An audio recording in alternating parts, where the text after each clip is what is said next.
Next up, we're going to talk about locks. I know, exciting, right? Locks. And now that I got that out of my system, let's actually look at locks. So locks are only a preventative measure. They prevent things. They don't deter, they don't detect, they don't really do anything else. If the door is locked, you can't get in, you're prevented access. To gain access, you either need the physical key so you can unlock the door, or you need to find another way to get past that door. But keys can be shared, keys can be copied, locks can be picked, locks can be bumped. So the more secure our facility, the tighter control we need to have over every single lock and key. Maybe 5 years ago, I bought a lockpick set just to see how easy it was, and it is surprisingly easy for simple locks.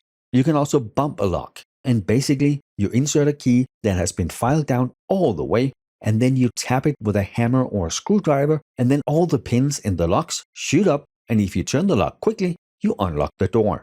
And even though locks and keys are physical security, here again we need to have done the proper training so Bob knows that even if his coworker asks, "Hey, can I borrow your key real quick? I just need to do something," the answer should be no, because if they borrow the key, really they just need to take a picture of it. From that, they can make a new key.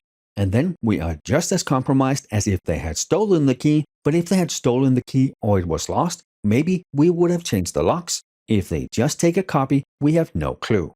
This is just like you don't let someone borrow your account just to look at something real quick. We have raised their awareness, we have changed their behavior, they understand they need to say no when someone asks. And before we finish out the exciting world of locks, let's talk about combination locks. They're not very frequently used, but they can be appropriate in some low security areas. Because in some places, it's just not feasible for every employee to have a key to get access to a certain place. Keyword here, right? Low security area.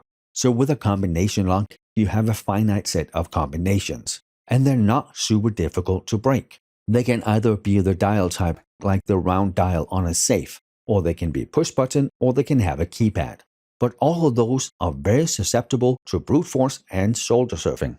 And brute force is just trying the entire spectrum. If it's a keypad and you know it's 4 digits, well then you just start 1111, or actually 0000. And then if that's not it, then 0001, 0002, and so on. But in most places, on top of them being easy to break, we also configure them with really weak security. In many places, it's just a street number. That way, the employee doesn't have to remember the 3 or 4-digit code that this specific lock has. Go to the location, you know the street number, you open the lock.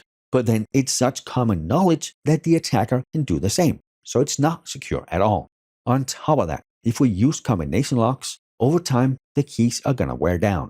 If it's one of those locks where it has the numbers just like you would on a phone, after it's been in use for some time, you can tell which keys are being used. So starting out with, let's say it's a 4-number combination. Well then initially, you have 10,000 combinations. But if you can tell which 4 keys are used, now it's only 256.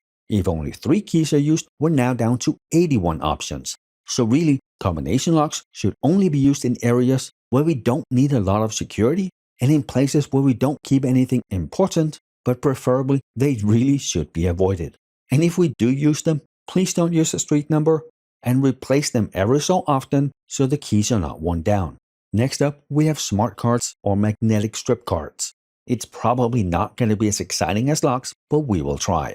I think every place I have worked in the last 12, 15 years, we've had either smart cards or magnetic stripe cards. They can be used to identify ourselves, but they don't have to.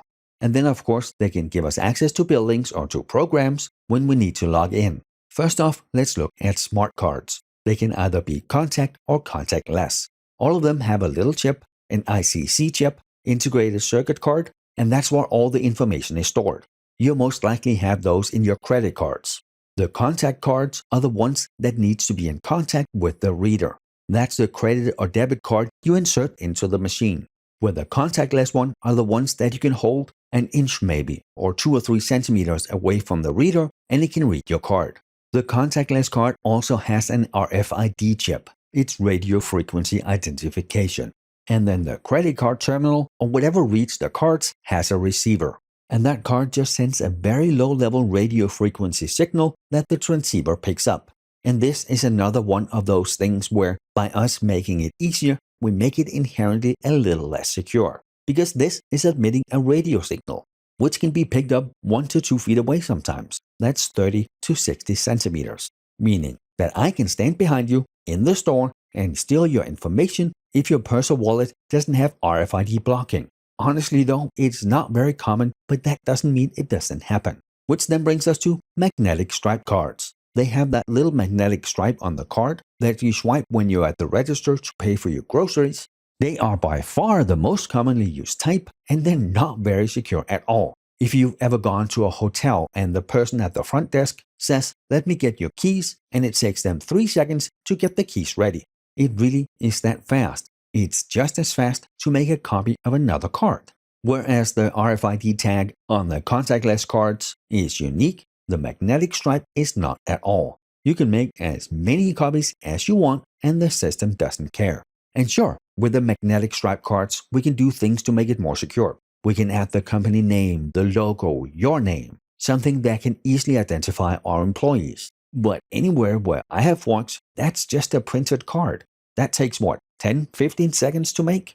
So if we are in a highly secure environment, we really shouldn't use magnetic stripe cards because they're just not that secure. And even if the attacker is unable to copy our cards, there are plenty of other ways that they can get into the building. And with that, we are done with this lecture. Thank you for being here, and I will see you in the next one.